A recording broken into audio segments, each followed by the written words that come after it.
Okay, everybody. Now you've called Love Lines. No, I'm just kidding. Welcome to our recording of today's class. So the idea is there is something that's available for everybody, but the most important common factor amongst all of us in real estate, every single one of us, is lead generation, which, okay, we're going to talk about that a little bit. But the most important factor is listings are the gifts of the real estate gods, and listings give you longevity. Now, we have to do buyers because buyers make us a lot of money. And sometimes a buyer will make you more money than a seller, which is a weird thought, right? You're like, how's this buyer going to make me more money? Well, because there may not be as many costs associated with the preparation of getting a listing ready to go. But what we're going to talk about today is I've got a listing. So I was talking to Michele and she said, well, what should we talk about? She said, what about if how about the topic of I have a listing, now what? Or I have a listing appointment, now what? And so what we're going to kind of talk about is how I flowed myself from the very beginning, not the beginning of time, the Big Bang, all that sorts, but following the beginning of that listing, that client, all the way through to getting the listing. Now it's kind of crazy because everybody, our most important focus, if you're going to see that I'm wearing shorts, but I'm wearing a polo shirt. It's shorts, but I'm going to pull a couple of books off my shelf here. So the first book that we're going to show you during today's presentation is the MREA book. Okay, so if you don't have the Millionaire Real Estate Agent book, this should be the book that you use. It is timeless. How many people have read it? Oh, I only had 3 people on their face. If I could see your face, that'd be more amazing because it feels like I'm not in an empty room. But the MRA book is amazing. It was written by Gary Keller. I'm not sure if you know who Gary Keller is. He's a guy who created a real estate company. And at that same time that this was written, this is some interesting knowledge because I was a team leader at the time, and it was written around the same time as that dude who wrote the book for Southwest Airlines. I don't even know what his name was. That dude, the guy who created Southwest Airlines. I think the book was called Nuts or something like that. I'm not sure what it was. And also Dave Leninger with Remax. So all of these head of these big companies are writing books about what? They're writing books how awesome they are. Like, I'm cool. I'm amazing. Look at this. Look at this company I created. Look at this over here. And I'm cool. I'm.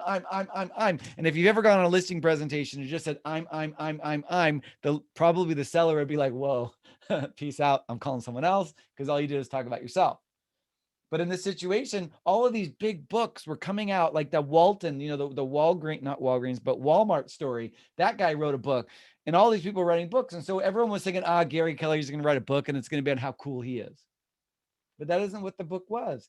He wrote a book about how the top agents in the country are doing their job and how you too could model the same thing. So that's why this book is still timeless. Now, the real estate's still the same. It can't be reimagined. There's not a new way to do business. There is the right way and there are wrong ways. And what we're going to talk about today is how we sometimes we put too much we put too much of we don't follow the tried and true rules of real estate. We try new creativity without trying the past what we should, which then can result in a higher probability of not having success. The other book we're going to talk a little bit about today would be The 4 Disciplines of Execution, which will be the other one that I'll share with you today. And the last one is a 12-week work year.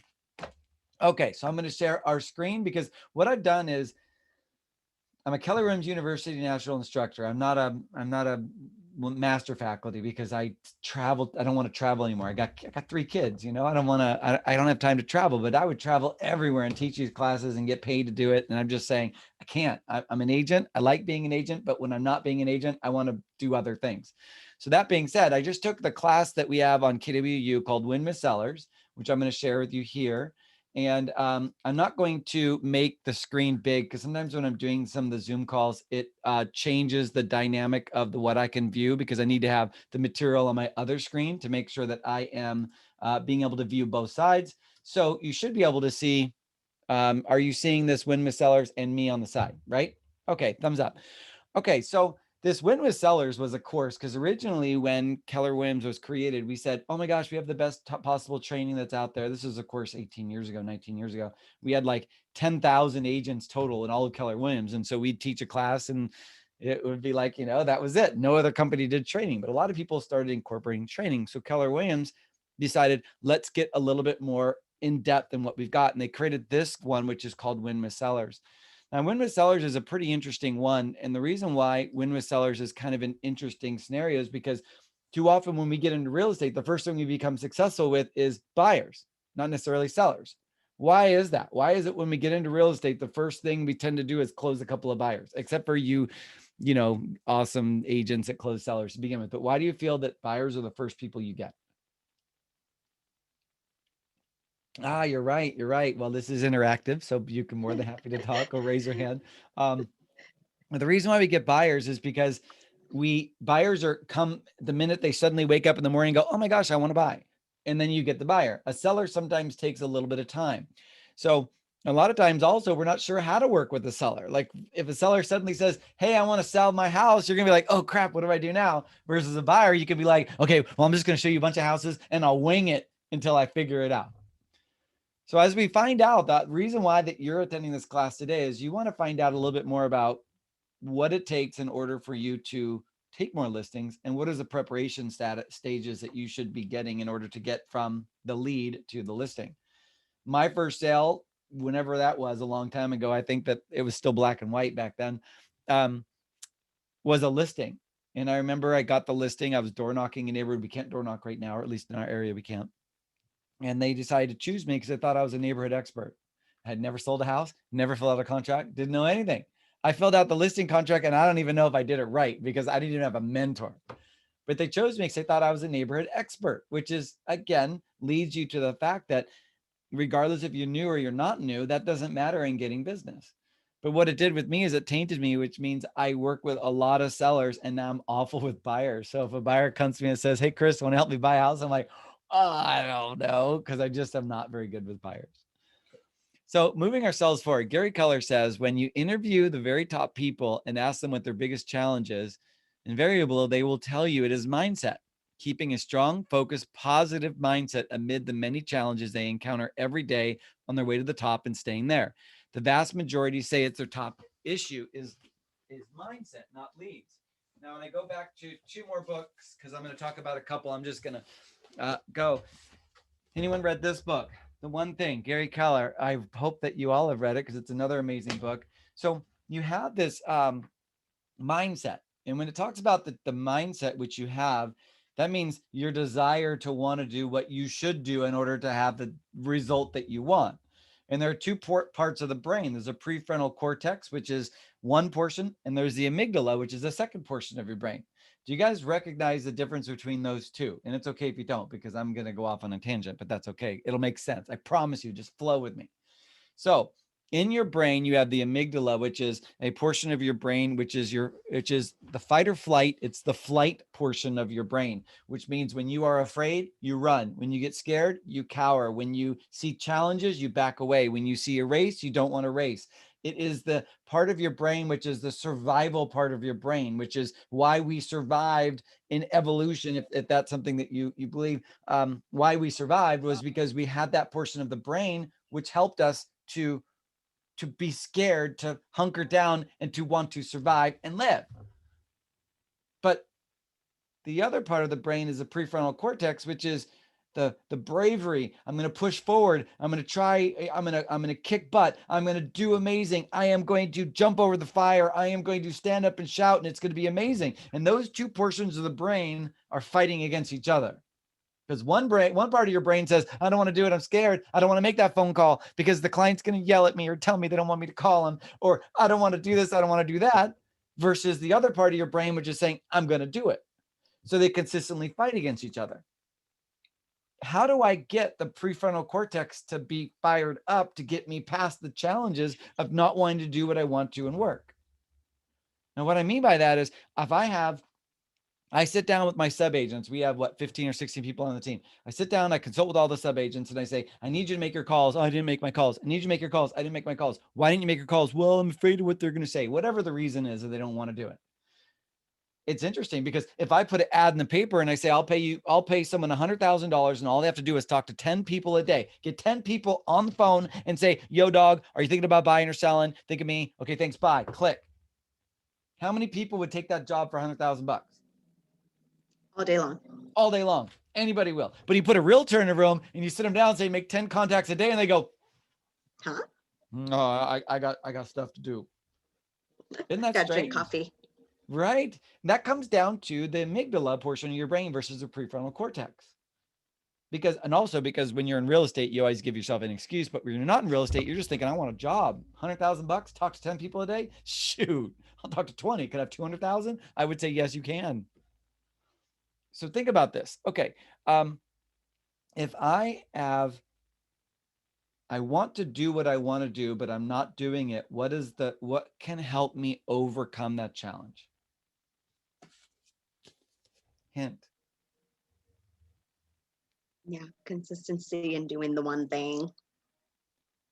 In order for me to overcome the challenges and get my prefrontal cortex to start activating and firing up to push me forward over the challenges that I want to do, I must think about open vistas and the where, if I have success in real estate, where is it going to take me?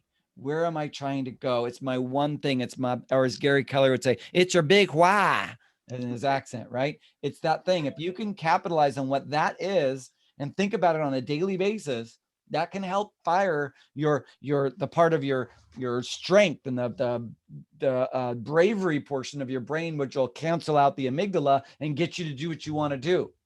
But that's how you strengthen the part of the brain to do what you need to do and get that mindset in the right direction.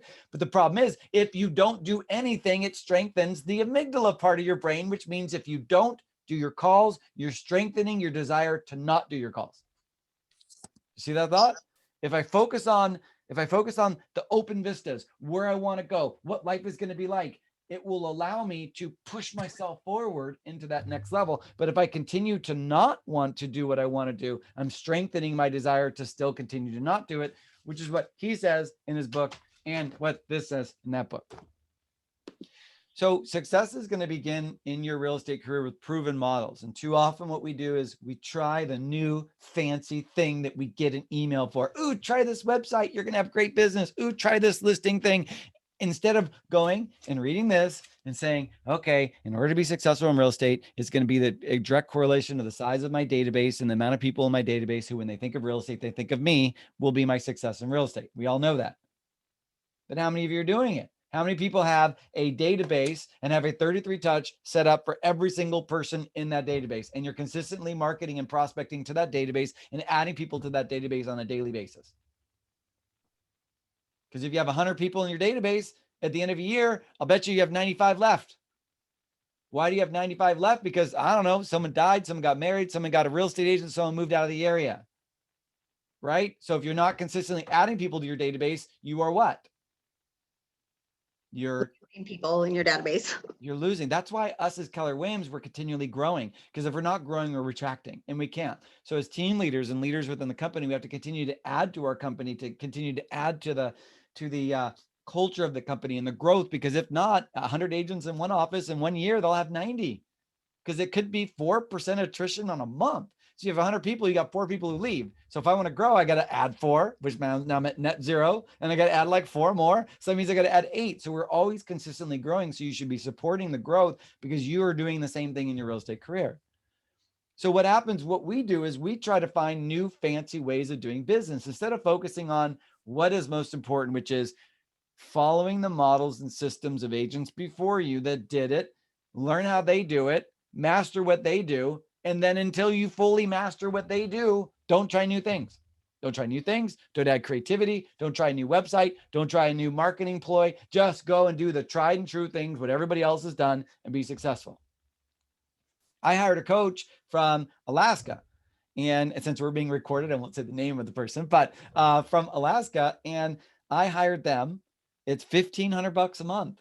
And every week I am on a call with my coach. It's a mentor. It's more of a mentorship than a coach, more of a consulting than a coach.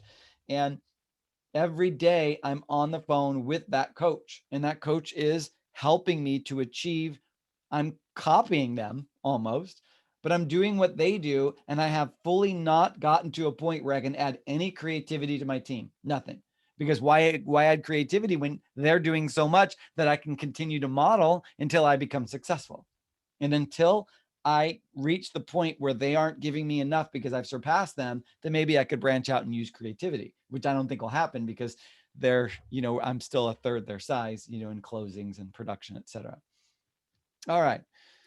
So when we're thinking about the growth that we have as agents, we have to first think about, I must get the lead, I must convert it. There's a pre-listing packet, there's a listing consultation. How am I going to service and market it, and so forth. I'm not going to go into offers and negotiation. I'm not going to go into contract to close. And it's going to be more of a high-end type conversation. It's going to be me having a conversation with you as an agent and using this class as a guideline of where we're going. So it's not the official winning with sellers class through Keller Williams University. Okay. I hope everyone's on board with that. All right. So the first thing we're going to talk about is lead conversion. Now, when I talk to my agents and we have a group Zoom call every single day, 10 o'clock in the morning until 10:30 every single day. Friday is a consulting with me. And then once a month, we have a longer meeting. And then once every quarter, we have like a 3-hour meeting. And so we're consistently meeting, because accountability is the breakfast for champions. Accountability. But the biggest thing that we have to be thinking about is converting leads to appointments, and converting appointments to listings are huge drivers of our economic success. Gary Keller talked about in the book Shift that he wrote. He says, your success in real estate, not only from this one, will be directly in proportion to the size and power of your database, but in the Shift book, he talks about your success in a crazy market will be directly proportional to the amount of appointments you go on a week and get in front of people that have the ability to say, yes, I want to work with you, and no, I don't want to work with you. Yes, I want to work with you, or no, I don't want to. And how many do you think is that magic number? How many new appointments with new people should you be trying to set yourself up for on a weekly basis? Not if I show you property today and I show you property next week, that's not an appointment today, an appointment next week. That's one appointment in perpetuity. It's never again an appointment. It's only one. What do you think that is? How many new appointments should I be trying to strive for as a real estate agent with new people on a weekly basis? Anyone, you can hold the numbers on your fingers, or you can talk. I don't care. I see all of you all. I hear you breathing. No, I'm just kidding. No less than 5. Five new appointments in a week? 3 to 5. 3 to 5 new appointments. Okay, 3 to 5 new appointments. Woo, overachiever. Love it. Who else wants to say something? Anyone want to put up a number? Okay, 3 to 5 would be an amazing amount, but I think it'd be hard to sustain. The average that you would want to shoot for on a weekly basis is 2. If you can get 2 new appointments with 2 clients on a weekly basis every week without fail. Now remember, you show a client today, next week, is it a new appointment? No, next week it's a 0. It's new people who you've never worked with. Now, what I mean is you're going to go on an appointment and do a buyer presentation or a listing consult, and they're going to say, yes, I want to work with you, or no. So you're going to assume 65% of the buyers will say, yes, I want to work with you. 80% of the buyers will say they want to work with you. Not every buyer is going to want to work with you, and that's okay. It's okay. But in order to find those people out, I have to go on appointments. And if you're always meeting people and they're 100% using you, well, I got a track record of 100% of the people I meet with, they work with me. Well, then I'm going to say to you, you aren't meeting enough people. Because if you meet more people, your numbers will drop, but that's okay. That's how you have to succeed and get to those higher numbers. Our team, I think, did 10 million or so last month and in March. And I have to really push my team on a daily basis to be on that. And it is hard as heck to get them to be tracking those numbers. We have our ability to track, because one of the biggest things you've got to do is you've got to find something that will allow you. I'm going to see if I could pull up pull it up for you. Let's see. So we have dashboards that can show the type of business that you're doing on any given basis for the team. So you want to be able to have a compelling scoreboard to be able to track your success wherever that's at. Whatever it is that you're wanting, you're going to need to make sure that you're tracking that success on any given period of time. So long story short, you being able to convert leads is the most important, is to make appointments, get in front of them. But the problem is every single step you get down the line is going to set up another unique set of challenges. So you have a challenge number 1 of, okay, I got a challenge of making enough, having enough people to call, right? Okay. If you don't have enough people to call, then get out your phone and look at those people. If those aren't enough, get out Command and start loading everybody you know into Command. I mean, you know, your mom, your brother, your uncle, your sister, your barber. I mean, I sold a house to my barber, which really sucks now because I got to give him a big tip every time I leave, and I get my hair cut twice a month, every other week. So if that's the case, when I get my haircut every 2 weeks, I got to give like a lot of money. It's like, for me, it's like $40. For my kid, it's another 40. It's like $80 every 2 weeks. But I mean, I sold a $900,000 home to him and his wife. So it's like, anyways, but everybody matters. You start adding everybody you can into the database, whether it's through Command or however it is that you're using it. The best database you'd use would be the one you use, but Command is free. It's part of your services. So if you don't know Command, figure it out. Spend 5 minutes a day on it, and then 6 minutes tomorrow, 7 minutes the next day, 8 minutes the next day. You'll be an expert in 3 weeks. Just figure it out. But the most important thing is I need to have people to call. And if I have enough people to call, I can make appointments. Okay. And then how many appointments I make goes to how many appointments I go on. So again, your success is going to be directly. I want to really start talking more about getting you into those amounts. So let's see. I'm looking at we use Command for everything and it's the best. Yes, I see Irma wrote that. Command is the bomb. It's a bomb diggy. The problem I had is that Command came out after I already had my systems. So I'm like, shoot, although I might have used a different word. I got to stick with, what I've got right now. But the fact is, one appointment per day could work well, Rachel. I see that. But the better aspect would be going for more than one, is trying to get the 2 appointments per day, because this is your job. This is your career. This is what you're trying to do with your life. You need to do it. So you need to think about what numbers you have, how many, and after you start tracking these numbers of how many people to call to how many people it would take. Right now, the going number for my team is about 50 attempts to make your 10 contact, or excuse me, it takes about 50 conversations with people to get 2 appointments. Okay. So 25 conversations, you should equal about 1 appointment. Okay. So that's about your going rate. Now, in a conversation you're having, you're not saying to everybody, because you're calling people that may or may not be interested in buying or selling, right? But that's okay.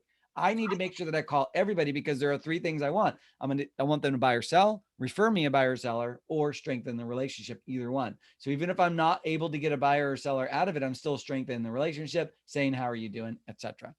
So in order to get the amount of appointments, in order to get listings, you have to get to that point, which is to be able to make contacts.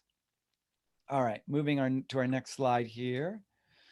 So let's talk a little about this lead conversion. So everyone talks about, I want to be, a listing agent, et cetera. I remember when I was a loan officer, it was like 25 years ago, I was trying to go after this real estate agent. And she said, well, yeah, I mean, here's a buyer, but I really don't want to work with buyers anymore. I want to become a listing specialist or a listing agent. And I didn't know what that meant. Yeah, I'm going to start farming and I'm going to work this area. I'm just really going to work with sellers. Well, lo and behold, I didn't really get and understand that. Why would that matter? Why would you want to work with sellers? So when I asked you guys, posed that question, we ended up not being able to work together because she only worked with sellers. She didn't have buyers. I got buyers as a lender. It didn't work. So why is it so important or amazing or exciting to want to work with a seller versus a buyer? No, get me wrong, buyers are good too, but what is that? What's the idea behind that? What's your thoughts? Anybody could talk. Leverage of time. Leverage of time. Leverage of time means that Gary Keller talks about this aspect. If the maximum amount of buyers you can work with in any given point of time and the maximum amount of sellers you can work with in any time. How much is the maximum amount of buyers as an individual agent, does Gary Keller say you kind of max out at? About five, where they're actively looking at property and actively writing properties. Any more than 5, and you're getting gray hair before you have gray hair. And if you dyed your gray hair is coming back after it's burning through that dye. Okay. How many sellers could you handle before getting an assistant? Now, don't take, well, we live in California, and so I close 2 deals and I drive a BMW. I'm not talking about that. I mean, because I swear to God, in Silicon Valley, someone will close like 3 deals for the year and they're driving like, $100,000 car going, yeah, look at me. I'm like, but you closed 3 deals. It's 3. Yeah, but it was like for 7 million. I'm like, whatever, just go. Okay. So how many sellers do you think Gary Keller says you could handle before getting an assistant? 10. 10. Who said 10? Raise your hand. Who said 10? I don't know who said that. Someone said 10. Exactly, 10. Because listings give you leverage, which means I have more free time when I'm working with the seller, because I sign the listing. I know I'm going to get paid. I know I'm going to get that transaction. I just have to work on a lot of the stuff beforehand. And that's why that's important. So listings give me leads and listings give me leverage. Now, listing gives me leads. Why? Because every listing you have in the market could get you 1 to 2 buyers because people are calling. Then we call them a sign call anymore because they don't drive by and go, oh, look, a sign. But it's that marketing advertisement that you have through Facebook, through Command, and through other type of sources where you can create this business to bring back to you. If you don't have listings, you have to go and ask agents for their listings. Hey, can I borrow your listing to advertise it on Command? And they're gonna be like, yo, dog, I'm already advertising on Command. So maybe a little bit harder. I don't know how other offices work. However, that's why the leads are so important, because your leads, you want to get towards listings, which can help you create that leverage. So as you are, come on. So when we're talking about this pre-qualifying a listing lead, we've got this listings that are out there. Now, we don't want to discount anybody, because if they say to you, I'm not going to want to sell for 2 years, is that a bad thing? No, it's not a bad thing, because I'm going to be in this business for another 20 years. And if I'm going to be in this for 20 years, I've just loaded my pipeline for 2 years from now. However, the problem that we have is if I load my, sorry, my phone rang and it made me look at it. And it was funny because I was just talking about something that reminded me of that client, and the client called me. How weird, right? So when we're trying to pre-qualify this listing lead, if they're going to want to sell in 2 years, that's okay, because I'm building this pipeline. However, Josh Team, the prior CEO of our company, had some valuable information just a couple of months back. They said, you could convert a lead today who may not be ready to buy for 6, 7, or 8 months. Okay. You convert this lead today, or they're not ready to sell in 6, 4, 5, 8 months, whatever. If you don't keep in touch with them, there's a 50% chance they'll go with someone else by the time they're ready to go. Your lead, your client, you're talking to them. 50% chance they will go with someone else before they are in between the time that you're in communication with them. Now, why is that? Why is it that a lead that I get that I think is so loyal to me, I call them up one day and they bought from someone else, or I look online and they're listed with another person? Why is that? You don't stay top of mind if you don't stay in touch. Sure. I don't stay top of mind if I don't stay in touch. Good. That is a valuable and correct answer. One of the correct answers. What else? Buyers are liars. Buyers are liars. I know. Tire kickers. Okay. What else? What do you think? There are no wrong Can I answers. make a comment? Yeah. My name is Diana. Hi. I actually have a best friend that told me, she called me all excited saying she wants her daughter to use me to buy this house that she's renting. And the landlord told my best friend, hey, if you use my realtor, I'll pay the closing costs. Ah. And now I'm like, oh, wow. Okay, what do you do about that? I know. Okay, so that may be a conversation you have with your team leader to find out what opportunities you have with that. I don't know how exactly I would deal with that, other than a lot of times when what the landlord's trying to do is the landlord's trying to reduce the commission assigned with selling their house, and they're saying, hey, if you use my person. So one of the things you could respond with, now I don't know how to deal with any of the commission side, but you could say, if you use the agent the landlord's suggesting, that agent's representing the landlord and the landlord's best interest, not yours. And by having me on board, I'm going to help you with what your best interests are to make sure that you get the best terms and conditions that are within your budgeted guidelines, something along the line like that, if that makes sense. Right. But I would make an appointment with my team leader, Michele, and say, hey, what do you think my opportunities would be? Or talk to Patty and say, hey, what do you think I should do in that situation? Because there are ways to get out of that. But I'm not sure I have the ability to talk about it because I'm only a trainer, not running the office, if that makes sense. I hope that's okay, Diana. Oh. Yes, thank you. Okay. All right. So we've got these clients. So we ask ourselves, 50% chance that my client may work with someone else. How many people have had show me hands that someone who just this past 3, 4, 5 months used somebody else? If you don't have anybody, you're not talking to enough people. That's just the way it is. I'm not saying that in a mean way or a rude way, because I've had clients do the same thing. Yes, we have our members of, what's that? Yes, you have? Yes, I have too. Mm-hmm. So Josh Team just said that 50% chances, because if we are only sending them our automated emails and sending them another email and sending some more emails, an automated search email and an email, we're just a website and somebody else is going to come along and be like, hey, do you want to buy a vacuum? And they're gonna be like, I do. And they're going to take that client, because if all we're doing is giving information like automated, then they lose the fact that that common feeling, that warm and fuzzy feeling. But to counter that, if you're marketing and prospecting to your clients on a regular basis and calling them and talking to them and engaging in them and engaging in conversations, you will not fall into that 50% trap. But if you're utilizing technology to keep in touch with your clients, then you are just like every other company. Because do you think Zillow's not sending a whole bunch of crap to your client? Yeah, they are. And they're a competitor to you. So they're sending emails. Hey, are you thinking about selling? You think about selling? You think Redfin's doing it? Yeah, because they just automated email. So now we're just like them. I'm sending an automated email from the best possible company in the whole entire world, Keller Williams, to the little tiny, flash in the pan like Redfin and Zillow. I hate those companies. Anyways, so I mean, no, they're great companies. I just think our company's 10 times better. We have a better value proposition. But what I mean is, if you aren't in conversation with your client, somebody else is. Somebody else is. And the average agent right now is doing like 2 or 3 deals per year. That's it in the whole board of realtors. Not you, because Keller Williams is amazing, but you see that. So if I get a seller lead and I have no other business, I'm going to stick to that person like this. Oh, at another, you're going to sell with me? You're going to sell with me? You're going to sell with me? You're going to sell with me? Until they sell with me, and you lose your client because that hungry agent is going to be all over your client in a way that you're not.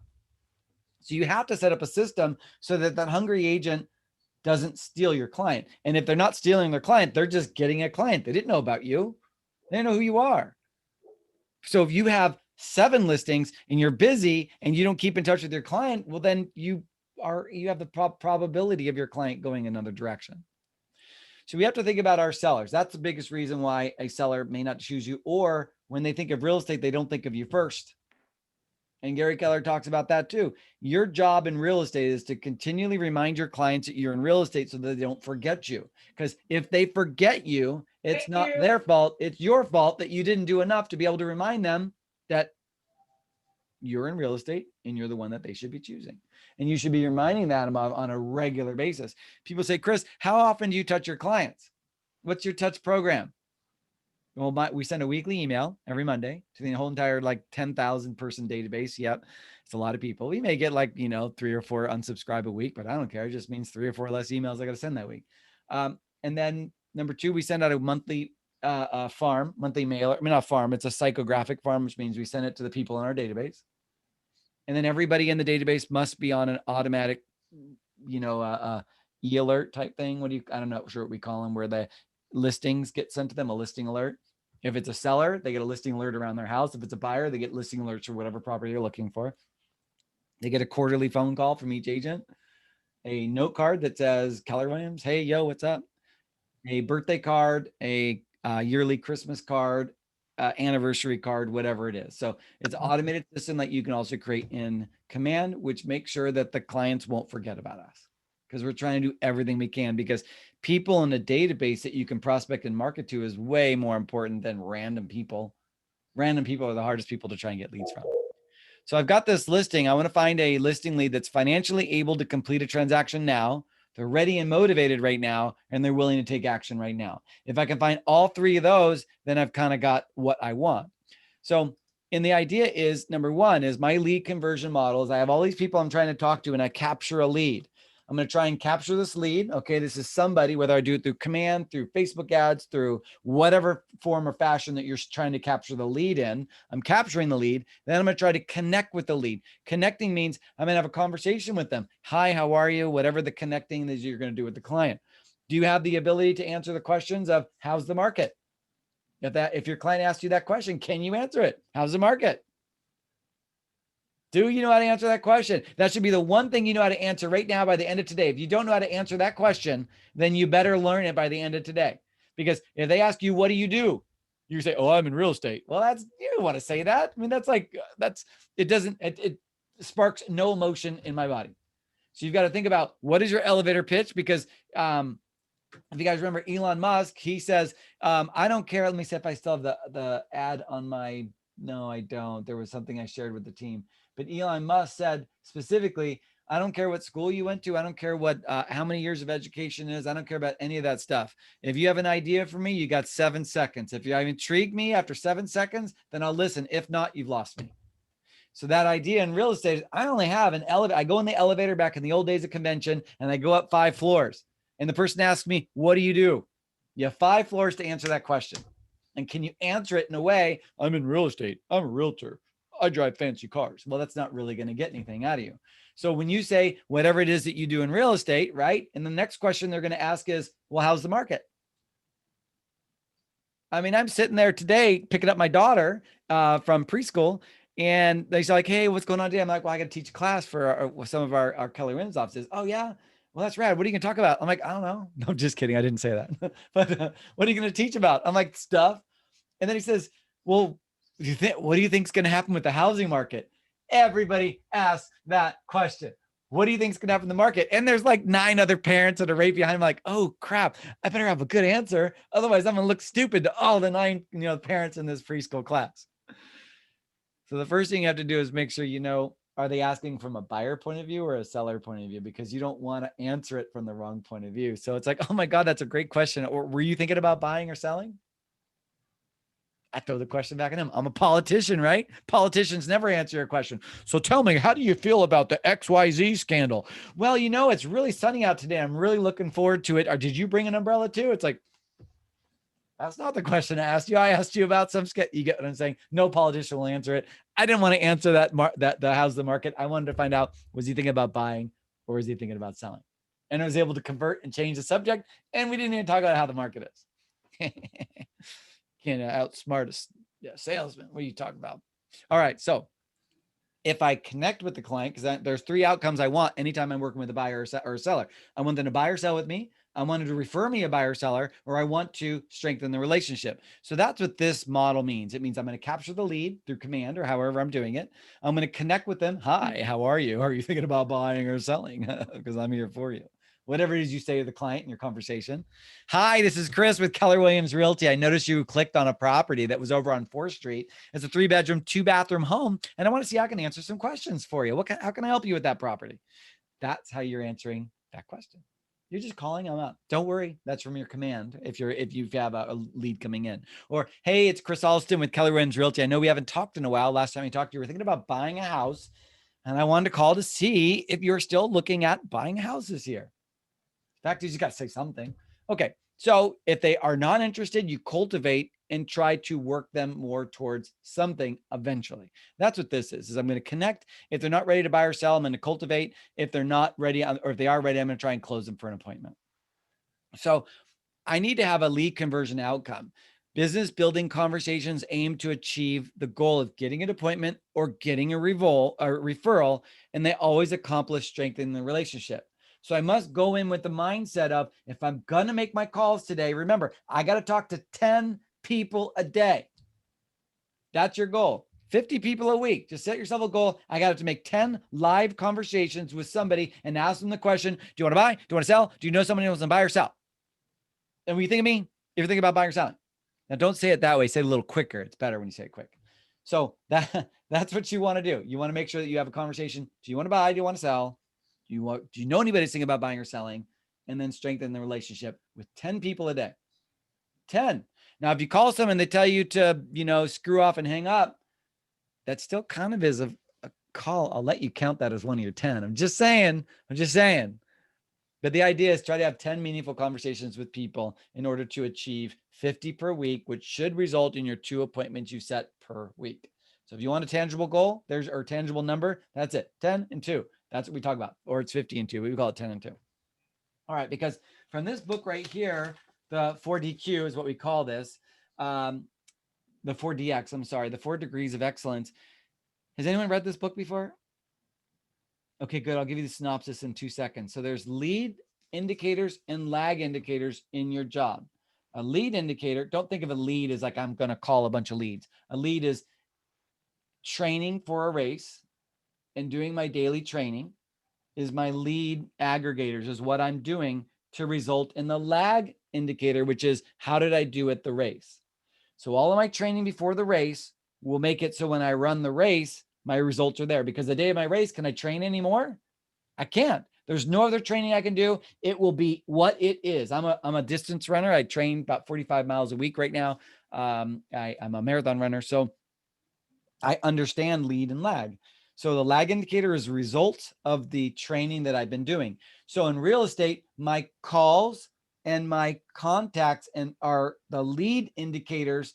The lag indicator would be the appointment, right? Because I can't guarantee the appointment is gonna happen, but I can guarantee I can do the actual lead generation. Now, when you think about the lead and lag indicators versus your appointment, having a lot of appointments could be a lead indicator. Converting them could be a lag indicator. So every aspect of what you do, you should focus on the lead indicator, which is doing what I need to do on a daily basis in order to achieve high levels of success. So every time I talk to someone, I need to make sure I'm going to get an appointment, I'm going to try to get a referral, or I'm going to try and strengthen that relationship. So number one, let's go back to this thought of this capture. I have these leads. I'm going to do everything I can to go. So these are the quick slides here because we talked about it. We're going to try to connect with them, and then we're going to try to close for the appointment. I need to find ways to close for an appointment, and there are lots of different ways to close. And let me get that on the screen really quick. There it is right there. So there's lots of different ways that you can close for an appointment. Now, in real estate, you just have to find one that meets in your type of personality. If you can see the screen right now, I'm showing you different ideas. So there are hard closes and soft closes and direct and indirect. Do any of you like one of these type of closes more than the other closes? Anybody, can you guys see that right now?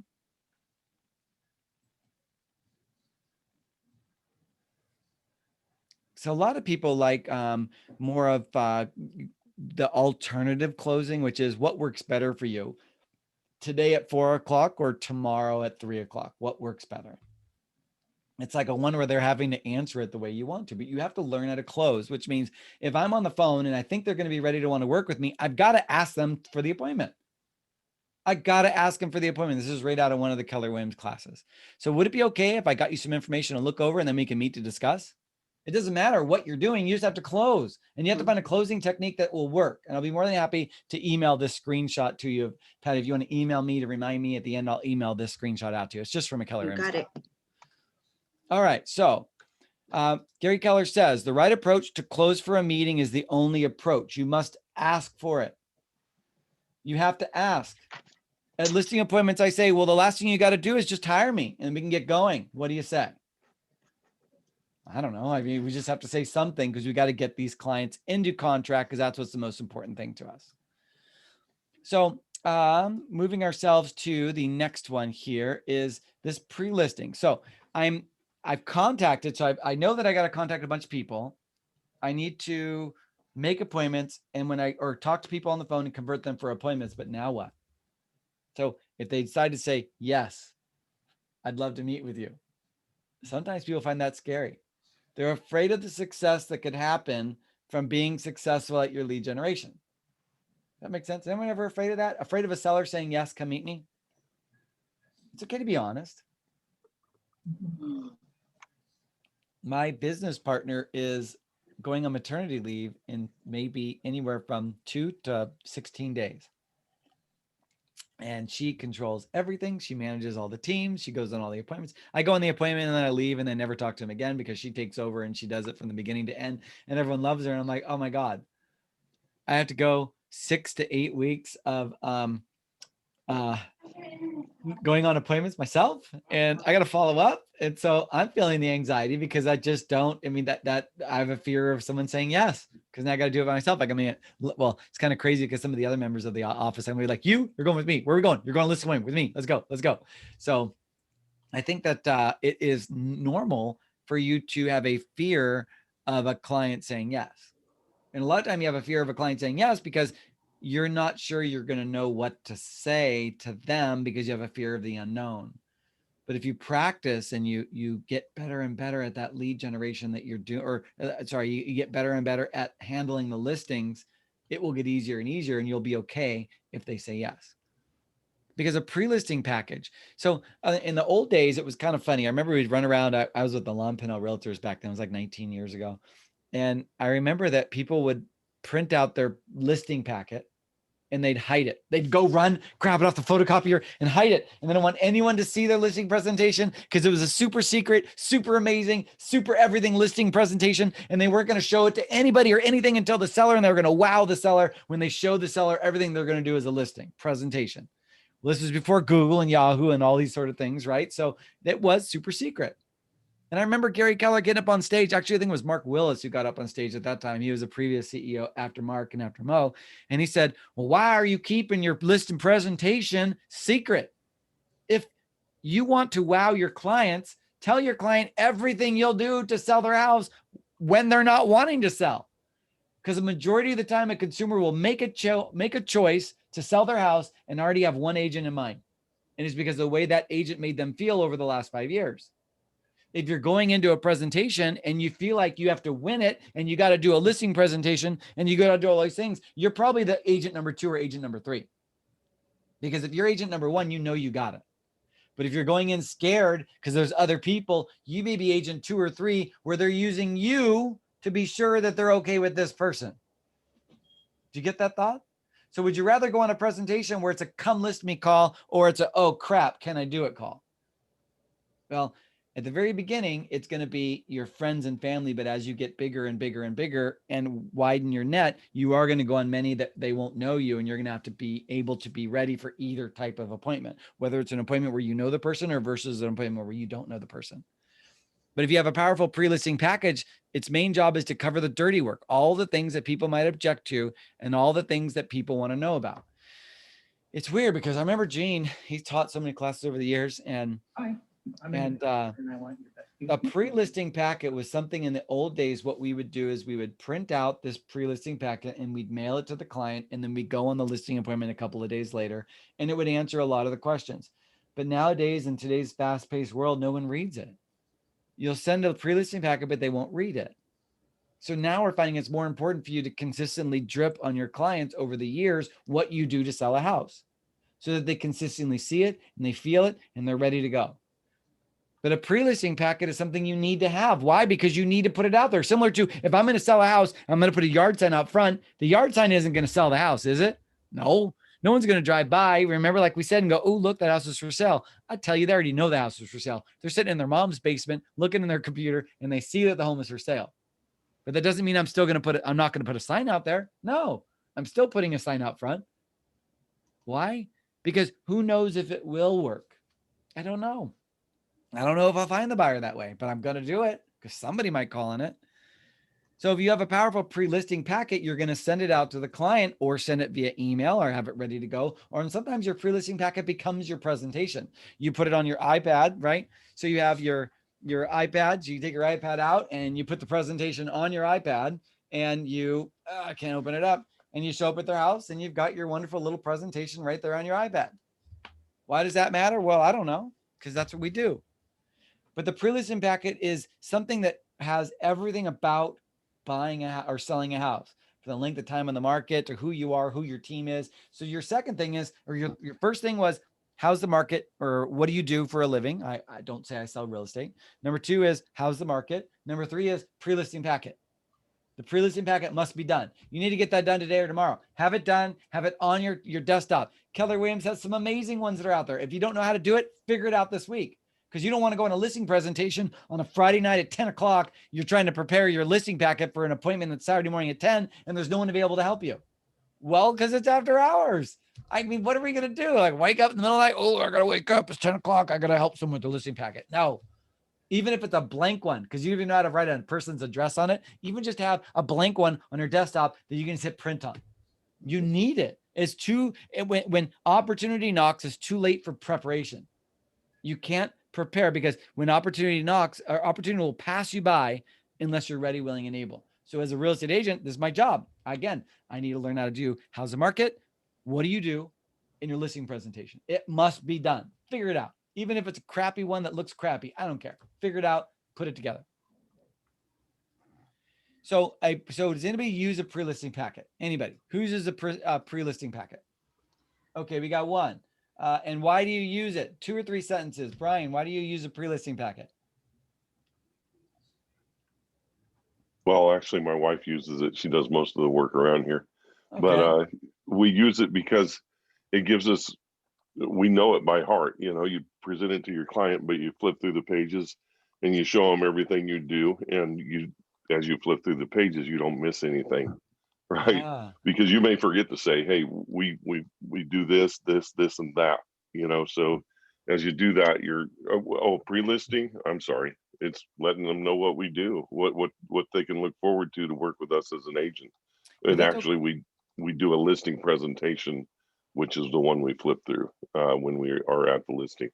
yeah, but I think you gave a good point. At the point that a takeaway I got in what he had said right there, besides everything he said, was it reminds me of the crap I need to go over with my client, because I'll forget something unless I have a bullet point of reminding me of what to do.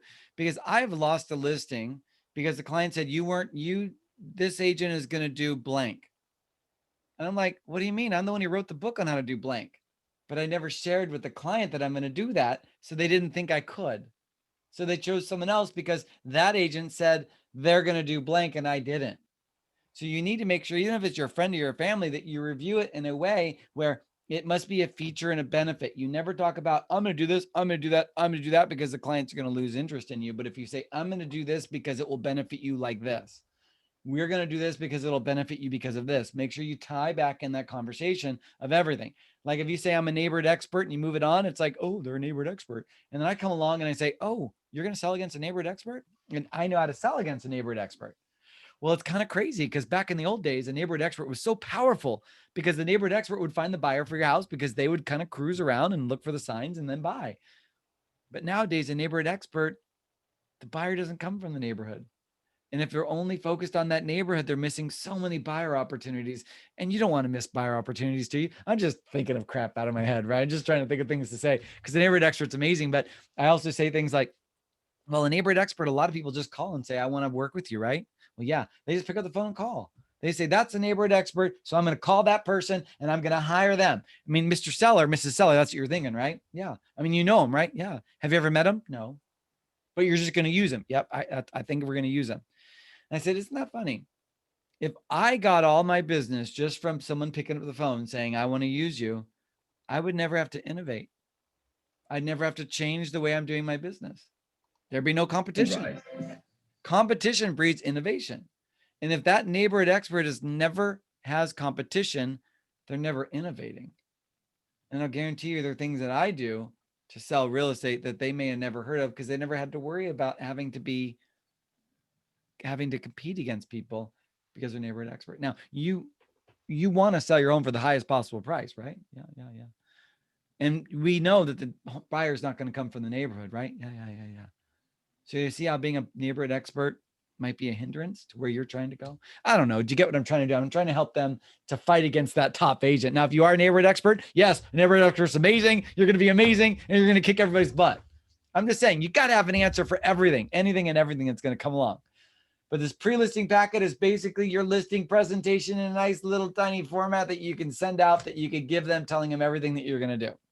There's no secret. It answers so many questions ahead of time too, and it keeps the conversation much shorter during the actual consultation. Oh yeah. Let me see if I can. I won't go into it. I've got to make sure we keep on task. I could show you what a one would look like. Okay. So we have to think about when we're our value proposition and our unique selling proposition. So when you say a value proposition, you learn this in Ignite and other courses versus a unique selling proposition. What are these two things? What is the difference between a value proposition and a unique selling proposition? Okay, so a value proposition speaks to things you do for your sellers that will satisfy what they want and value to their lives and a value to their transaction. So when you're going to go out there and say, what is the value to working with me? It would be, I mean, the Keller Williams montage, I'll get you the highest possible price with the least amount of hassle with the best terms and conditions, right? Whatever. That's a very basic idea, but that would be a value proposition, is the value that I bring to you by being an agent. I'll get you the highest price, get you the best terms, I'll get you the best conditions or contingencies or however.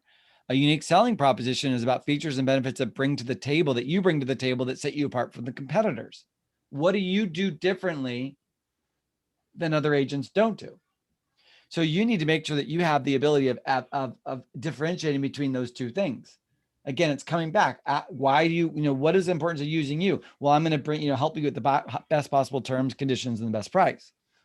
And one of the main things about working with my team's Live Play Real Estate is my team name, by the way. We're based in Silicon Valley and Sacramento.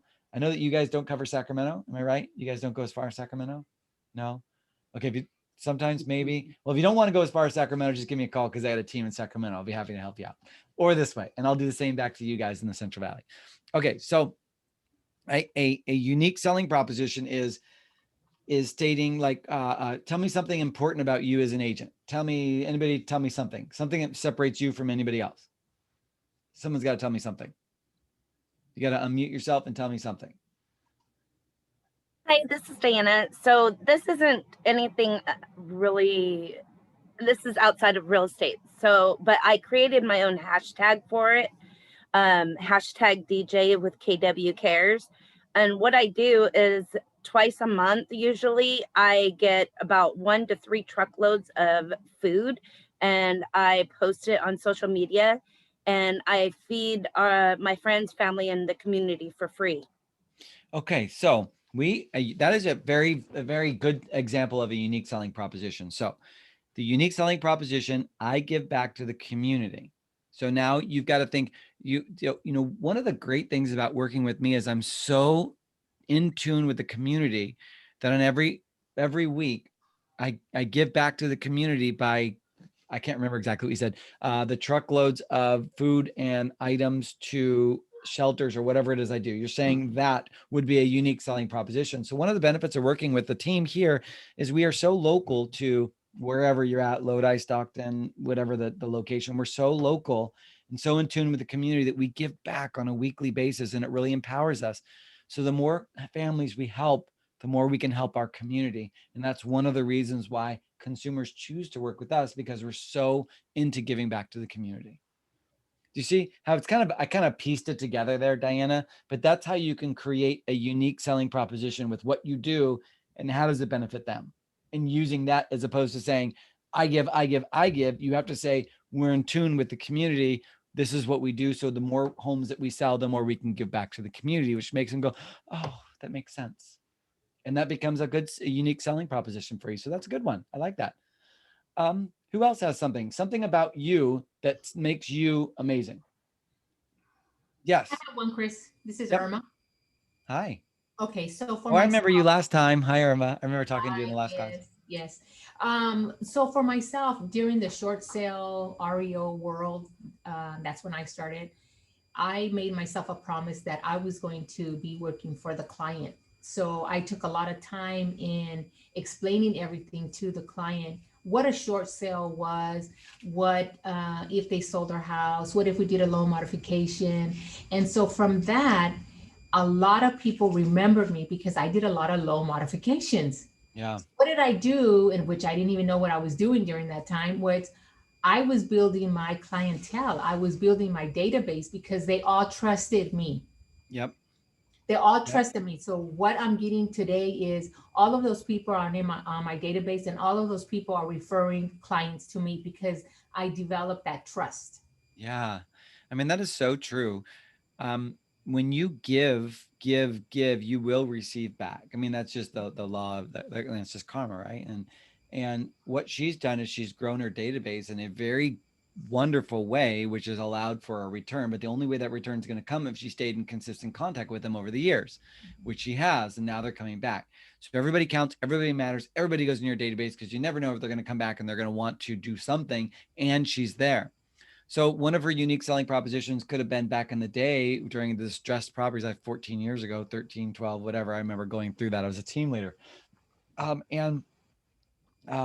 Distressed properties. So having her say, I understand what you're going through because I've helped families like you emerge from this to be able to start your life over. Something like that can allow your unique selling proposition to say, how does it benefit my skills? I'm an avid loan modification. I understand loan modifications, distressed properties, and short sales.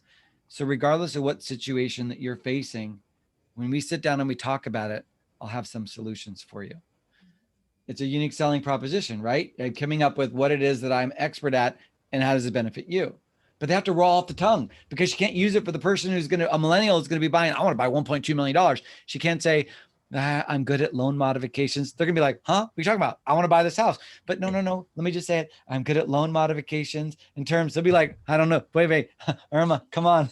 So she's got to have a different card in her deck, a different script, right? I got to have a different script for that one. So I got to have a different script. I got to have a different script for it. And I bought these Ben Kinney script cards. It's funny. Ben Kinney has Ben Kinney's training script cards and I bought them. You hear that? They're like plastic, but they're like $100 too. But I bought them for my team. So the idea is she'll have to pull a different card out of her deck for every different client that she comes with.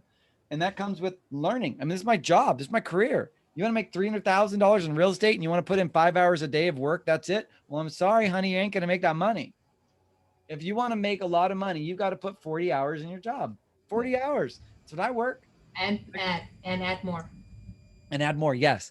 But if you erase, you must replace, which means put a little piece of paper next to your thing. And as you walk away and you go get a soda and you come back and you sit down, that you were not working. I'm sorry. And you must work 8 hours a day. So if you work 4 hours in the morning and an hour in the afternoon, and an hour later, you're only at 6 hours, darling. I'm sorry. You just got 2 hours left. You better get your butt back to your desk and finish those 2 hours. So the best way to do it is like what Gary Keller says is, well, you should do all your lead generation in the morning so that it's like done and then makes the rest of the day easier. Now, the main thing is I must work 8 hours a day. And the funny thing is, if I get up and come and sit back down, it may take me 15 minutes to be back in lead generation mode. If I get up out of my freaking desk and go do something stupid and come back, it will take me 15 minutes. Why? Because I'm looking at email, I'm looking at Facebook, I'm looking over here, I'm doing that, I'm looking at the sales, the new sales from the new Home Depot ad that just came out, and then finally I'm back to lead generation. So if you get up 5 times, you just blew an hour and a half. You get that thought? So you have to stay focused on your 8 hours a day. All right, so moving ourselves forward to the next part so we've got the lead conversion. We figured that out, right? Not that we figured it out, but this isn't the actual lead conversion class. So we made our calls. How many calls do we have? How many contacts do we must make a day? 10 contacts a day. I just talked to 10 people about real estate a day, which will give me how many appointments per week? 2 appointments per week. New people. And then I get the sellers and I must have prepared what? Yes. Pre-listing. My pre-listing packet should already be prepared. You should not be preparing your pre-listing packet when you get your first listing appointment. You should have it done right now. Get that done. Now, you're going on the listing consultation. Oh, shoot. That means I got to go in front of the seller. Oh yeah. And I take agents with me all the time. I never go on a listing presentation by myself. Nope. Not going to happen. Why? Because I forget half the crap the client says and I need someone else to take the notes. I mean, I'm a high D, high I, and I'm no C. And if you're the disc profile, a C is compliant and correct. That is, they're. I mean, this is my office. That's Legos right there on that desk right there. Why? Because my kids play Legos, and that's a bunch of crap up there. And if you look up a little bit higher, I don't know, there's crap everywhere. I mean, it's an office. It's crap because I have no C, so I'm not compliant and correct. So you'll tell me something, I'll forget about it. Like I'm already forgetting, Patty. I got to mail you something. I don't know what I got to mail you, but told her she's going to email her and remind me to mail it. Yes, I am. So I bring also other agents with me because we're like I'm a training team. So I'll bring agents with me on every appointment. I don't care. I don't want to go alone on an appointment because that was a learning experience.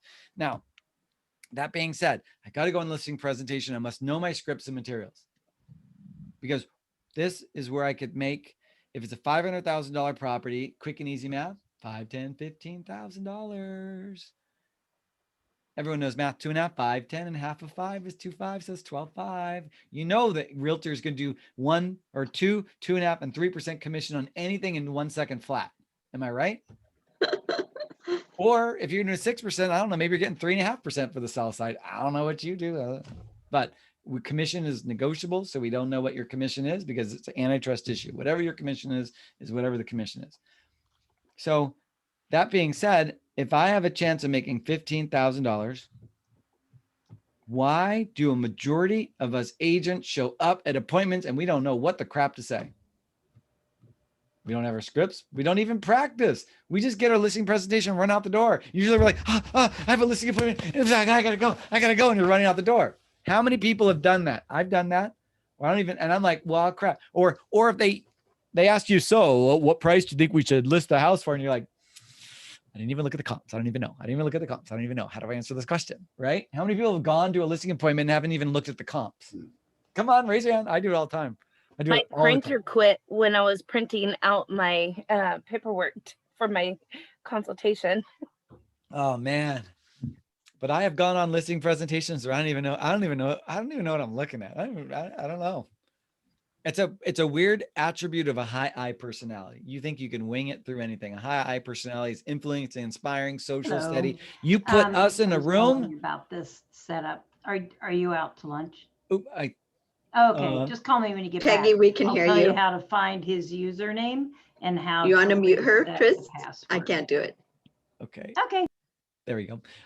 So the funny thought about that is I've gone on listing presentations where I didn't know I don't even know the house I'm going to. And the point is a high I personality. You put two of us in a room and we'll come up with the best ideas. Who here's a high I personality? High I. Anybody? Okay. Irma and I, you put Irma and I in a room. We're going to solve world hunger. We're going to come across with the best form of listing presentation, the best ideas of what to do. We're going to know how to be, $5 million a year agents. We're going to make 5 million cash in our pockets.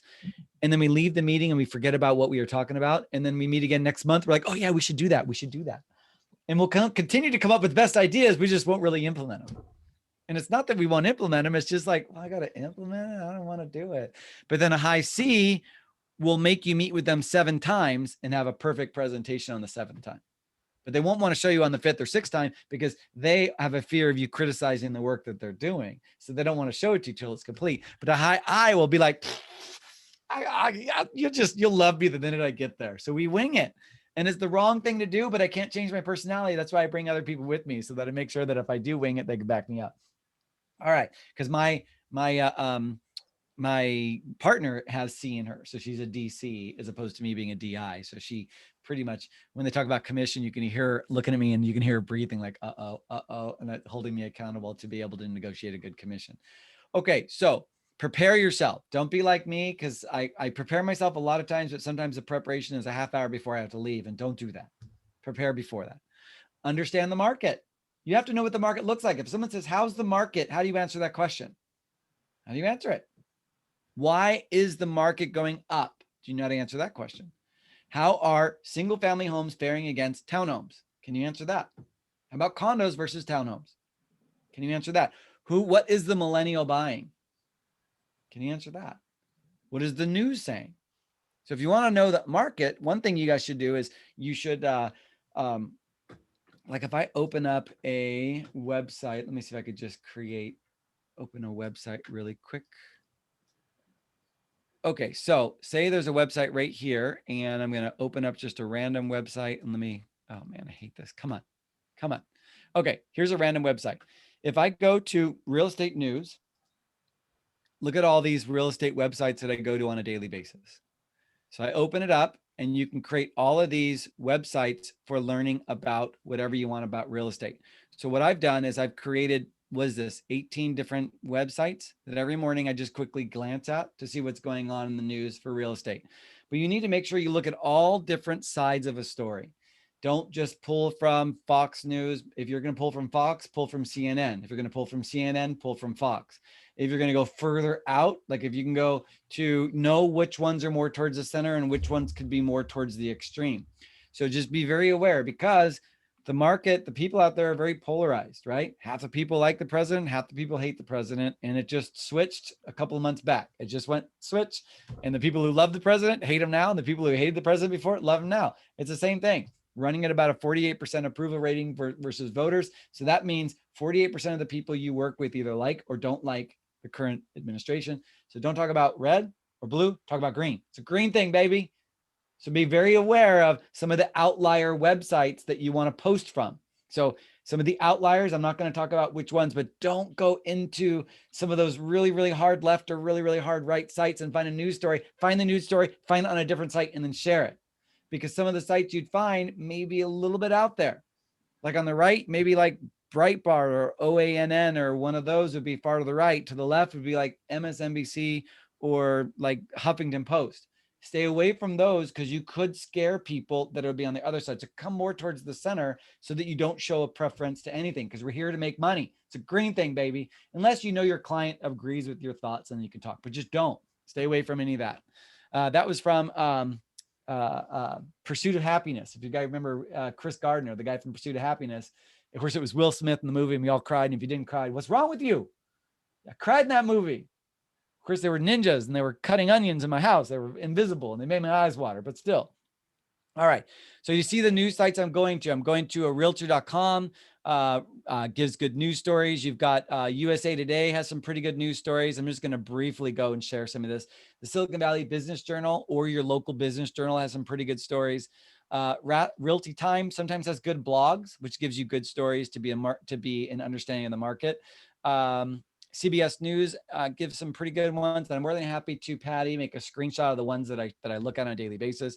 ABC News, Curbed gives you some ideas. Curbed is an interesting one. It's a little bit more left-leaning, so be a little bit aware of it, but it does sometimes pull out some pretty good news stories. I'm just really afraid of politics. I don't talk about politics or religion. I stay away from everything because on my team, it's such an eclectic mix. I'm just like, I don't know. I don't talk about nothing. All right. Hollywood Reporters, another one. Why? Because sometimes you can find a really big house at some Hollywood elite selling, so you can find it. This one would be Bloomberg, Wall Street Journal. America Online still has a real estate section, although they rarely update it. I look at the Canadian business news just to see if there's anything there, because I'm trying to find news stories on the market.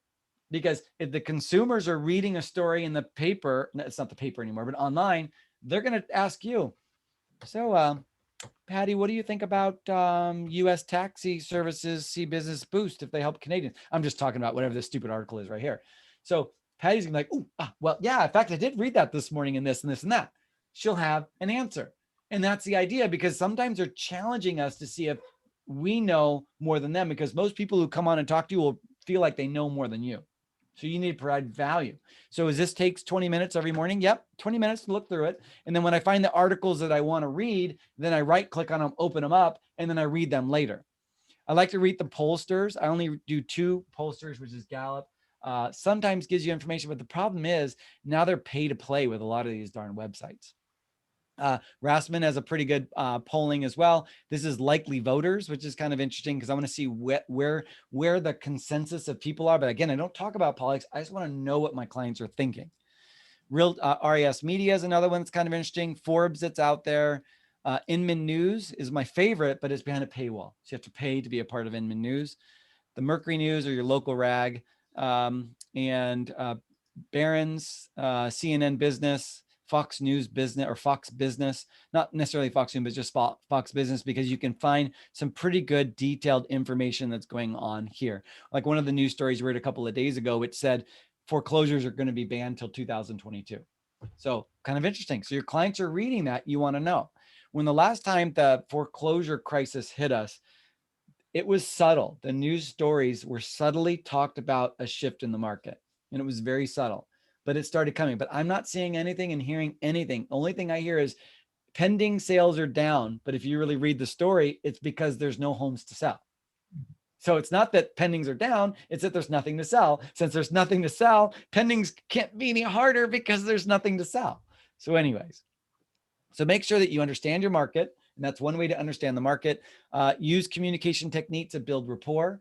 If you're talking to your client and your client says, hey, I like to run, and you say, I like to run too, and your client says, oh my gosh, I ran 5 miles this weekend, it was my furthest distance ever. Don't come back and say, oh my God, I ran 2 marathons this weekend back to back. You just ruined their story. Just leave it as, oh my gosh, you ran 4. Oh, that is so amazing. I bet you it felt wonderful, huh? Yeah, I did. Well, I like to run too. Oh, that's great, blah, blah, blah. And leave it alone. Don't even bring up your story. Let their story win the conversation, whatever it is.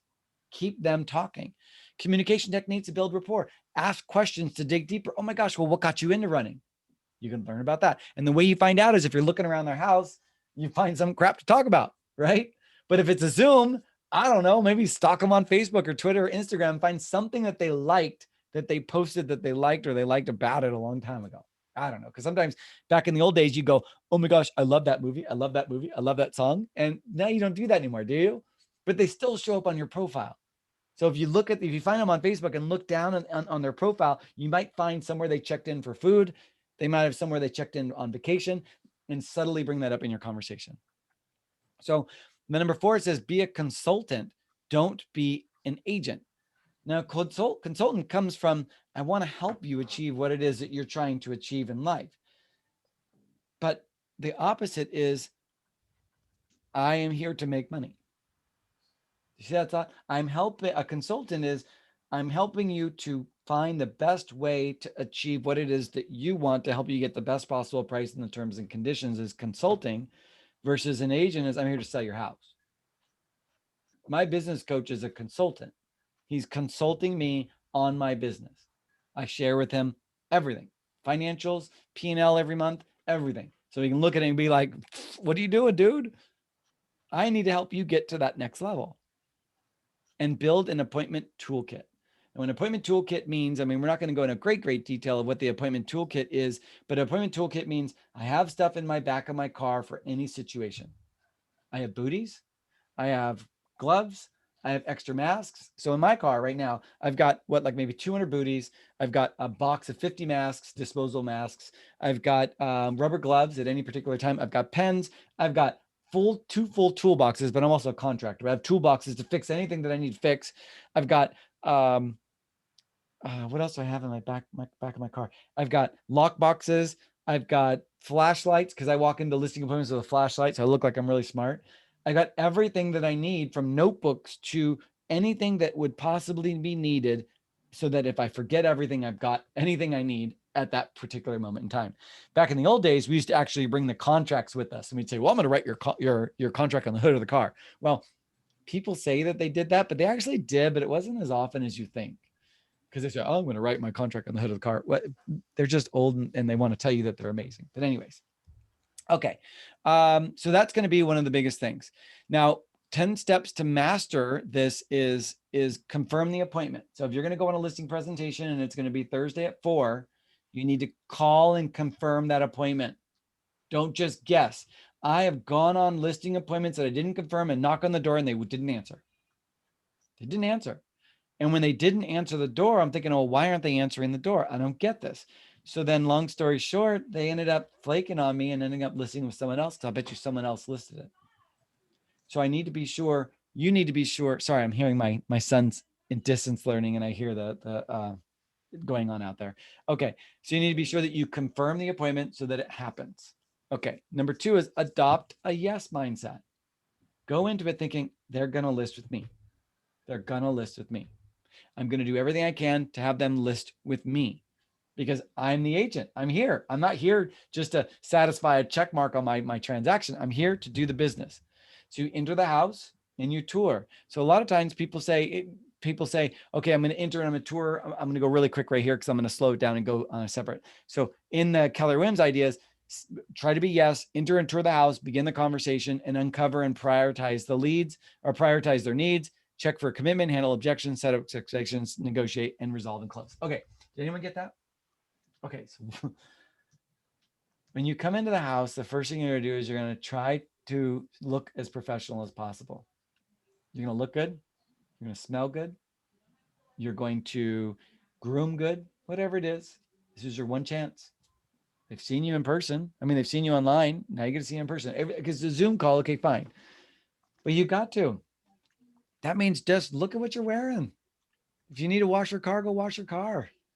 But go into the appointment looking good, smelling good, being amazing. You don't have to wear a suit. I wear a suit all the time. Why? Because I used to be a shoe salesman in the 90s, early 90s. I was a shoe salesman. So Al Bundy with Married with Children. I wasn't Al Bundy. Don't get me wrong. But everyone called me Al Bundy back then because I was a shoe salesman. Oh, yeah, Al Bundy, Married with Children. I'm like, oh, God, get out of here. But we had to wear suits back then at the mall. So I will show up and you bring a lot of times people say, well, where do you go? Well, usually you set your crap down on the kitchen table. Now during COVID, it's a little bit different, but it seems like everyone seems to be pretty chill with you coming over because they got to sell a house. So you put your crap down and you try to create small talk, engage with them. Don't talk about business yet. Talk about whatever it is. Oh my gosh, this, that, and allow that conversation to go as long as it can go. We're not talking about real estate. And the reason why, you're trying to build rapport, because that Josh team also said the person who's the first person to get in front of the person face to face will most likely be the person to get the deal. The first person to meet with the client face to face will most likely be the one who gets the client. Because it's so hard to meet people nowadays. If it's so hard to meet people nowadays, then the fact is I've got to get in front of them, because if they like you when they meet you, they're not going to want to go through the hassle of meeting somebody else. So once I throw all this stuff down and I talk with them, then I say, oh, let's go ahead and tour the house. Show it to me. Let me know your house. And at that point, I bring my flashlight and I've got my notes, or, in my team, we have 2 of us. One of us has the iPad that we're typing all the notes. So I do all the talking with my flashlight. She does all the typing. She does all of the typing to make sure to remind us what we're talking about. And we tour the house. And I ask everything. And I shine the flashlight in corners because it makes you look really, really smart, even though I'm not smart. I'm just kidding. You get the idea. The flashlight makes you look like you're really paying attention to them. And you're writing down notes and talking and getting an idea and asking 3 deep questions. And by the time that tour is done, that tour could take 25 minutes because you're talking about things. Oh, that's great. And you're bringing up ideas of what it would be like to work with you. Well, great. Well, one of the great things about working with the team, yeah, I really like this paint color, and I know you're asking me if I think we should paint, but one of the great things about working with a team is we bring the designer out. The designer could be out here in the next couple of days, which will help you in determining, or help us determine, what paint color should we paint the walls when we're ready to paint. Because we don't want to paint it the wrong color. It may be right to us, but what is the right color for the model homes today? So is it going to be on the yellows? No, not much anymore. Is it going to be more on the grays or the blues, or are we going to go more towards the tans? And so that's going to be an aspect of what your floor colors and what that staging would look like, because when you are going to be out of the house, when you sell, we're going to want to bring in full staging. And so you're going to be out of the house, right? Or are you going to live here or are we going to be more of a keep doing the house over while you live here? Or are you going to move out so I can bring in my staging? I'm asking these questions so they go, yeah, when you bring in your staging. Do you see those words? Now they're thinking about what it would be like for me, because if they already said, yep. So wouldn't you think it'd be good if I brought my designer out to help you with some ideas of the paint colors? Yes. It's a verbal, that's a yes. I'm getting closer. When we think about the staging, do you want to do that? Yes. I'm getting more yeses. So it'll be easier when I say, all you have to do is hire me so we can get going. What do you say? It's easier for them to do it because you're checking for commitment over and over and over. In addition, some of the ideas is, what should we do with the floors? Well, that's a great question too. I do see that they are dated, but we need to make sure that we're not spending X amount of money. So in the design, since we're still 3 months out, the designer will come give us some ideas. And then what we could do is you can bring a contractor out to give you an idea what the cost will be. Then we can sit back down and make a decision what we want to do. Where is it cost effective? And should we or should we not do those items to get your property on the market and get it sold? So that's it flows that way. And so by the time you sit down, they may have already ready to go with you. You may not have a listing presentation to present at that time. As weird as that sounds, but you want to make sure that you have the listing presentation, because you have to be ready for the next step and the next step and the next step. So then you're going to review what it's going to take to what it's going to sell. How are you going to do it? What are you going to do? Set the expectations and ask them if they're ready to work with you. So that's the main key is just get to the darn house. That's going to be the hardest part. Now, the consultation, if you've won, you thank them and you start servicing. If you don't win, you're going to win the next one.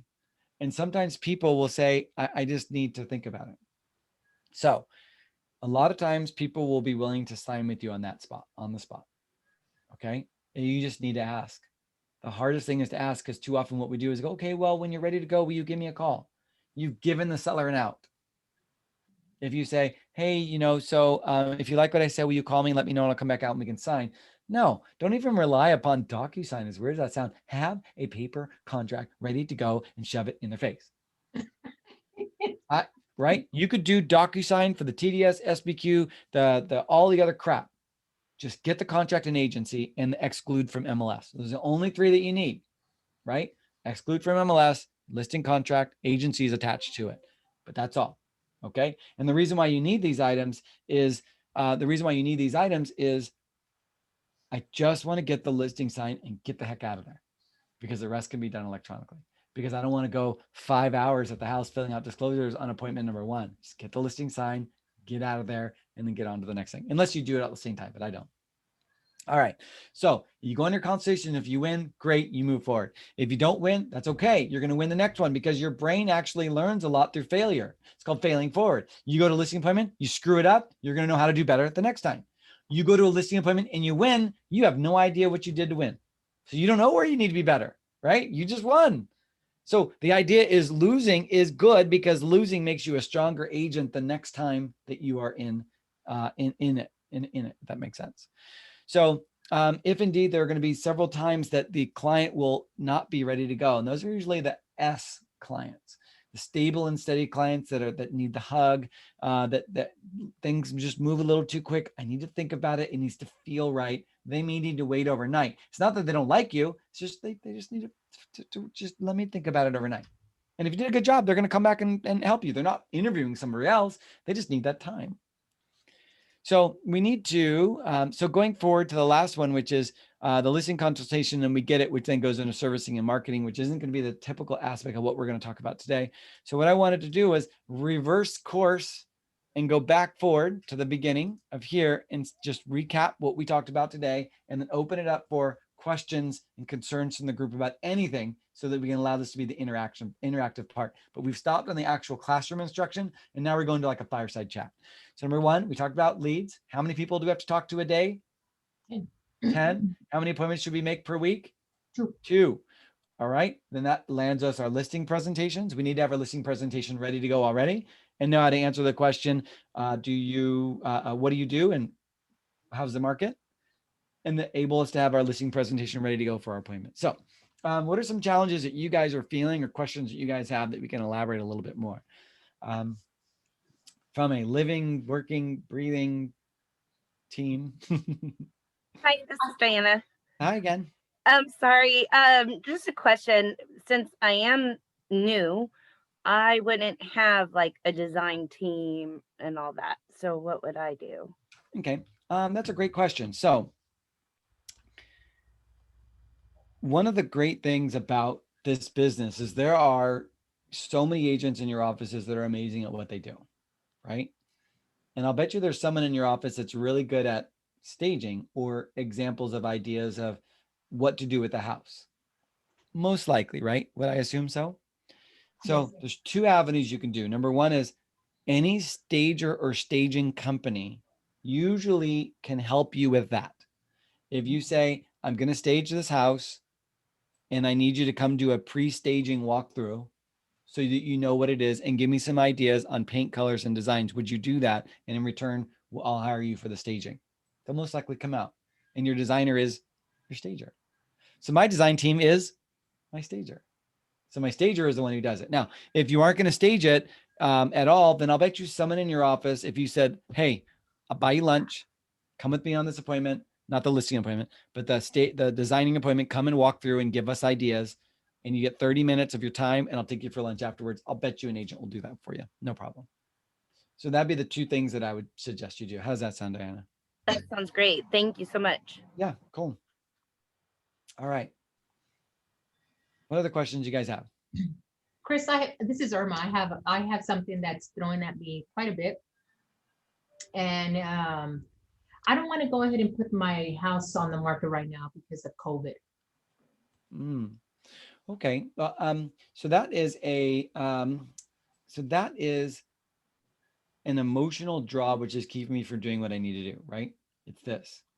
So in order for them, that would be what part of the brain that's being activated from our beginning of our conversation, the amygdala, the fear of X is the reason why they're not wanting to sell. So in order for them to overcome the fear, you've got to help them see bright vistas. You got to help them see the future. What is it that selling could give to them, which would help drive them as a stronger emotion to pull them out of this emotion? Because this emotion is strong. For some people, the emotion of COVID is really big. For others, it's like, I don't give a crap.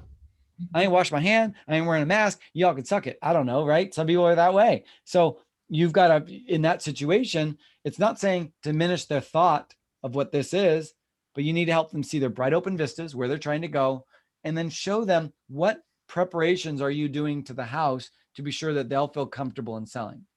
Well, one of the things that the county requires is we need to post signs on how to comply with COVID. We'll most likely have it open on a Saturday, or have it available for showings on a Saturday, a Sunday, and a Monday, and we'll accept offers on maybe Tuesday, so we can shorten that time of the availability. But we're going to need to have you out, so maybe you could stay in a hotel for a couple of days.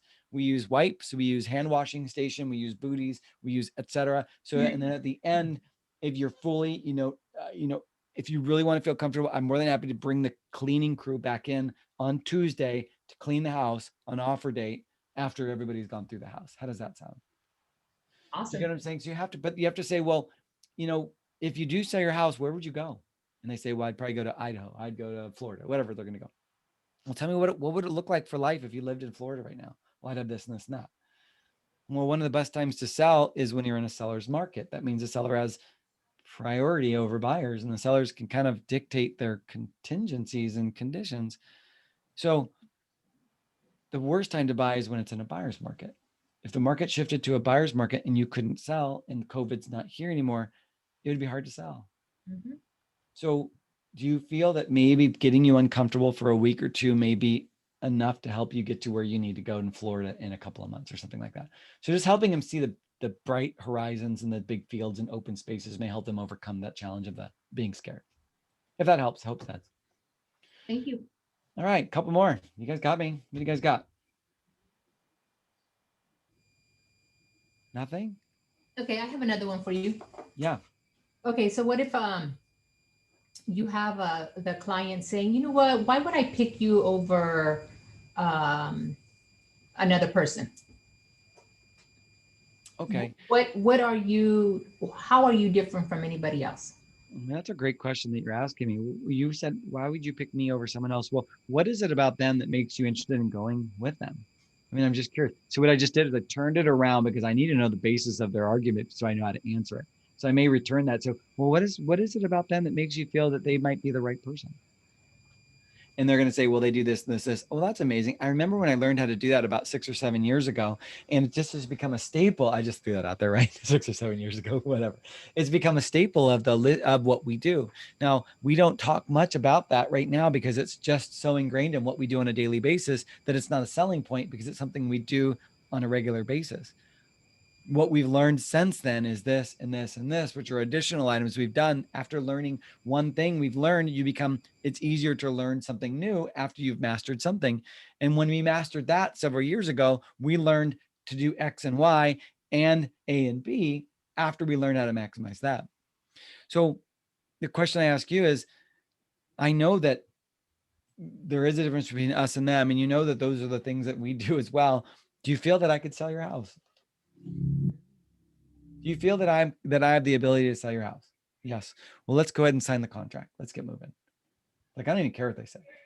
Oh, why would you use somebody else? I don't know why you'd use that person because you're going to sign the contract with me. I mean, kidding. Well, no, kind of, maybe. So the idea is you got to have an answer for everything and it's got to reverse back to them. Mhm. Okay. What else you guys got? I have another one if nobody Okay. has. Yeah. Well, I was going to just remind everybody, this is my team. We are Live Play Real. That's not my team. This one's my team here. We are Live Play Real Estate. So reminder while we're thinking of the questions that you guys have, that's not that one, it's this one. The questions that you guys have, but we are based in Silicon Valley and we are also in Sacramento area. So if you guys have any buyers or sellers in those areas, please refer them to me. I'd love it. And what's your next question? What do you got? You're too expensive. Well, what do you mean by too expensive? Is it the fact is too expensive as far as I'm going to sell your house for the most amount of money that you, as opposed to any of the other agents, or that I'm not discounting it and selling it for less? I don't understand. What do you mean?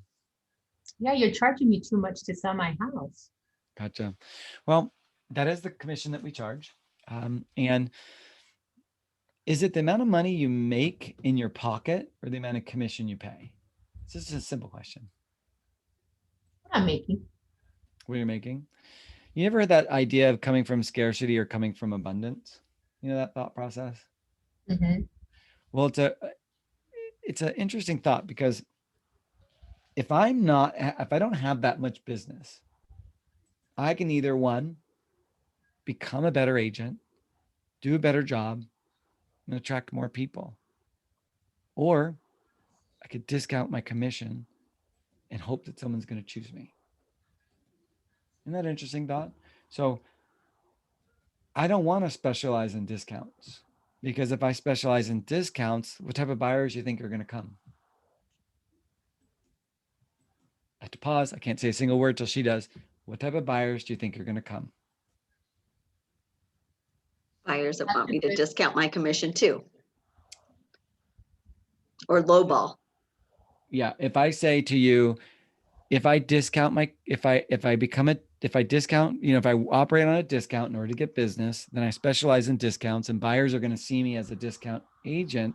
And if they see me as a discount agent, what type of buyers are going to come? Discount buyers. We don't want discount buyers, do we? In order for me to sell your house, I need to have a commitment from you, just like me. And I'm going to sell it for the highest possible price for the least amount of term, you know, blah, blah, blah. And if you showed them, if all you're doing is putting a yard sale sign out, putting it on the MLS and praying that it sells, you ain't worth 6%. I'm telling you that right now. Or 5% or 8%, whatever the amount is. Antitrust. I don't know what the commission rates are. Right? You're not worth it. You're not worth a commission rate. Or if you're a buyer and the client finds a house for you, and then they tell you that, what do you think? And then they tell you everything, and all you do is show them the house. I don't know. They're probably going to ask you for some of your commission back. Why? You didn't do anything.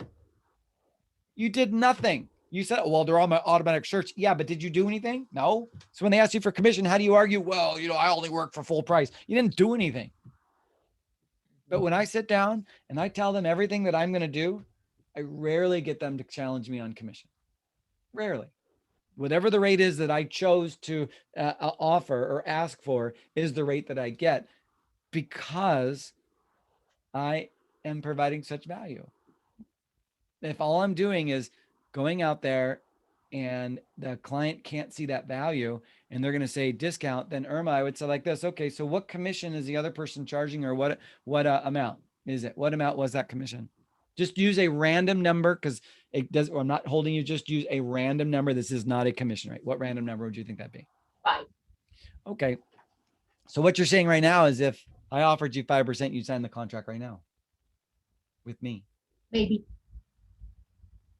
You see what I just said right there? I challenged you. So now I know that the commitment's not there. The commitment's not with me. Because if she was leaning towards me, I said, but she saw someone else was offering 5 or 4 or 3 or whatever the rate is, because we don't want to talk commission rates ever. If she was offering X, and I said to her, okay, so the other person said they'd offer you 5%. The other person, Irma, the other person offered 5% commission. Yes. And you do see the value of what I'm presenting, because it seems that I'm doing a million times more stuff to help you sell your house, right? Yes. So you're saying to me right now, if I accept that as a commission rate, you'd sign the contract with me today, hire me, and let's get going. Is that what you're saying? Most likely. So, okay, let's do it. Let's sign right now.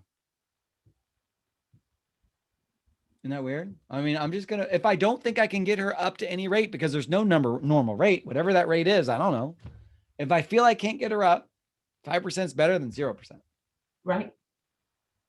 And if I can get her to sign right now, done. Let's do it. But I don't want to. I would love to get more, maybe get less. I don't know. The point is, there's no verifiable correct commission rate. You guys can talk about it within a brokerage. I'm not with your brokerage. We don't talk about commissions. So, good question. All right, you got time for one more question. What do you guys got?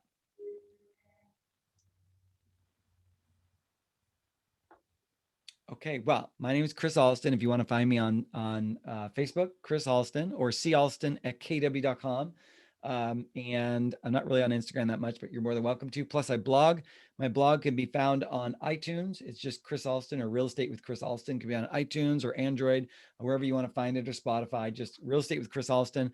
I talk about stuff that would matter to you guys, because I just talk about real estate. And as a newer, you guys aren't newer agents, but as an agent, if you want to learn and listen to an agent talking about agent related crap in a format that I could talk any way I want to, feel free to log into that. And if you like it, give me positive reviews. And if you don't like it, still give me positive reviews. So anyway, so I appreciate you guys coming on today. I got you out 20 minutes early. We started late. Thanks for hanging in there. The one thing that always happens is technology will always go sideways on us, but it's how we react to it. And we made it work. So thank you, Patty. Yes, we did. Thank Yeah. you, Chris. Appreciate your time. Yeah. Okay. So I'm going to Chris. click Yeah. Hi, I'm so sorry. I just have a question.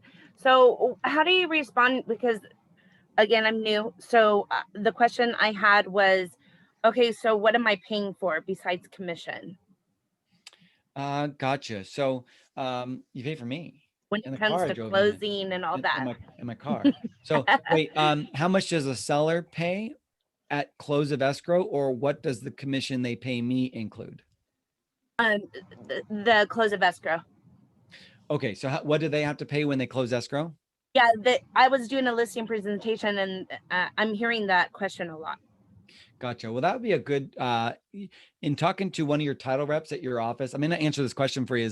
I don't know the exacts, but a title rep can walk you through a net sheet, which could tell you what all the closing costs are, because you have title insurance, you have escrow, you have your prepaid taxes. Like if you pay your property taxes are current, then the buyer owes you. But if they're not current, you have to pay your taxes.